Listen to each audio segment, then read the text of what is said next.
Welcome to weekly engineering news broadcast brought to you from Engineering Things Studio by Ogbonna Nnamdi. First, the headline. SpaceX successfully launches 22 Starlink satellites. Japan launches space rocket moon lander following weather delays.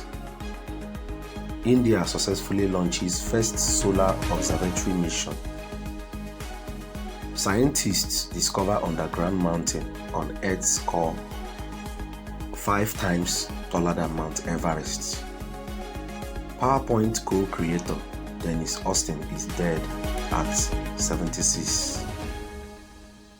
Nigerian passenger on Egypt Air flight dies in Cairo en route London. Race to find survivors as Morocco quake deaths top 1,300.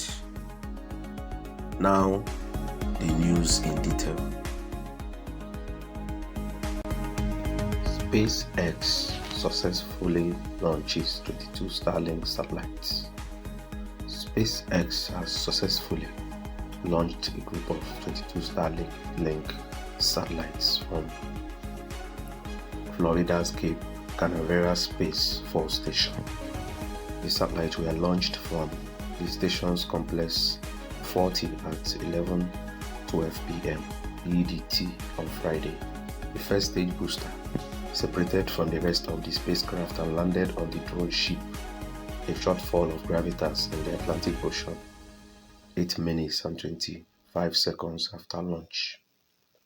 The Falcon 9 booster used in the Friday's launch previously flew on 6 missions, including 3 prior Starlink missions, as well as the Intelsat IS-40 East, CRS-26, and OneWeb Launch 16 missions.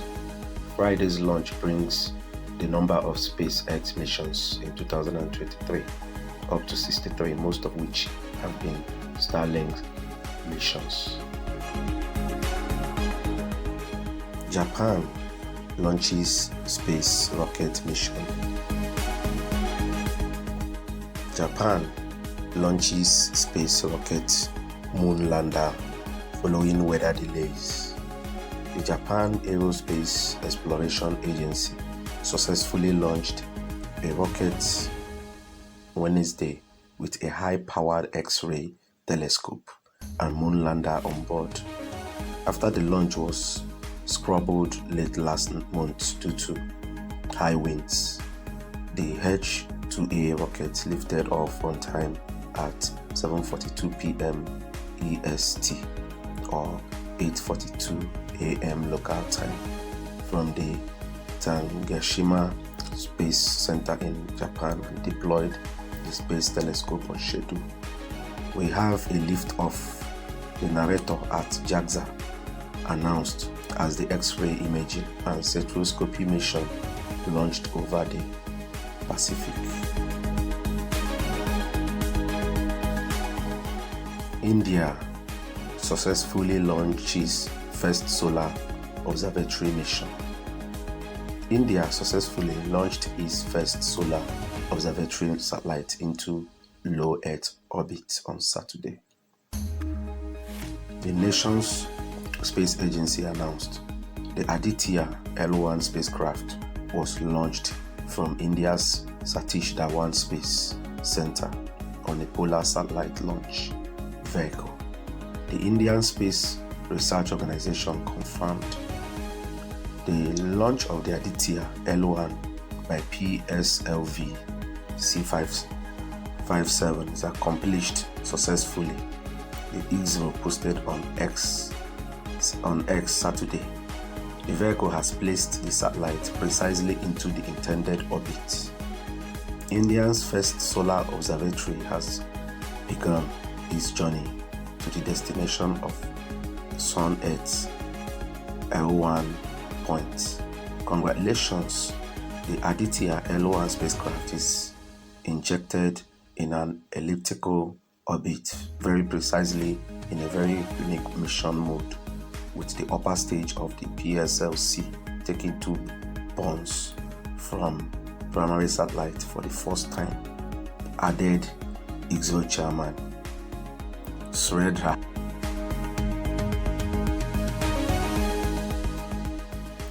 Scientists discover underground mountains on Earth's core 5 times taller than Mount Everest. A new study has uncovered an ancient layer between the Earth's core and the mantle that could. A new study has uncovered an ancient layer between the Earth's core and the mantle that could be 5 times taller than Mount Everest. Since Mount Everest is famous for being the highest peak in the world, standing at a height of 8,848.86 meters above sea level. These findings are mind-blowing. Just imagine what we have been working on top of without realizing it. But now, thanks to the discovery made by scientists who were part of the University of Alabama study published in the journal Science Advances in April, we know that there is a thin but dense layer that sits at around 2,900 kilometers below the surface at the core mantle boundary. This is where rocks meet the molten outer core of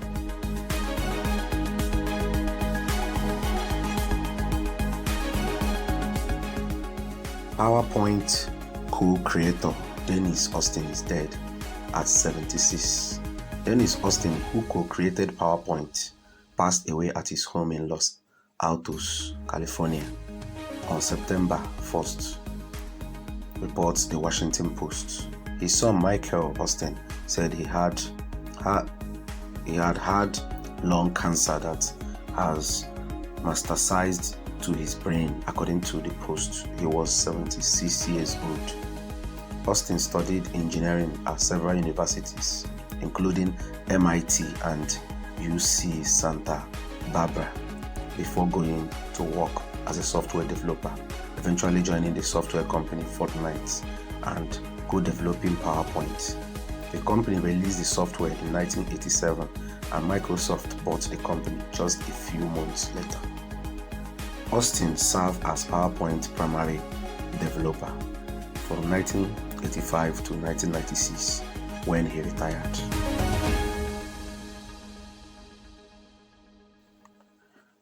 Nigeria passenger on Egypt Air flight dies in Cairo en route London. A young Nigerian lady, Remilekun Tosin Meshioye, has died in Cairo on transit to London, and the family are demanding for the return of her body to Nigeria. The deceased boarded Egypt Air flight on Monday through Murtala Mohammed International Airport, Lagos, but reportedly took ill on arrival in Cairo, as concerned authorities took her to hospital where she died. The family of Meshioye had issued a statement saying the airline did not inform them of the death. Rather, they received a message from Nigerian consular office in Cairo informing them of the death of their daughter. The family has also demanded that they need details of her death and the procedure to return her body to Nigeria. The elder sister of the deceased,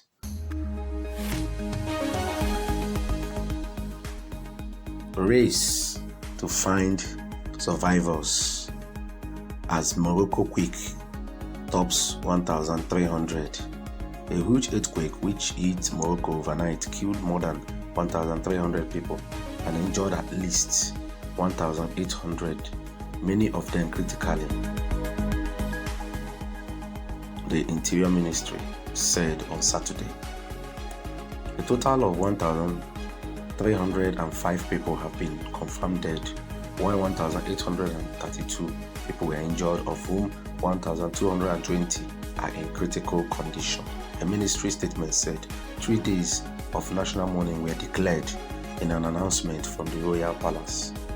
3 days of national mourning have been decided, with flags to fly at half-mast on all public buildings, said a statement published by the official MAP news agency. After King Mohammed VI chaired a meeting to discuss the disaster. The meeting was held after Friday night's earthquake, the deadliest to hit the North African country in decades, hit southwest of tourist hotspots. Marrakesh, killing at least 1,037 people and injuring another 1,020. Viewers, this is where we come to the end of today's broadcast, brought to you by my humble self, Wonanand, from Engineering Team Studio.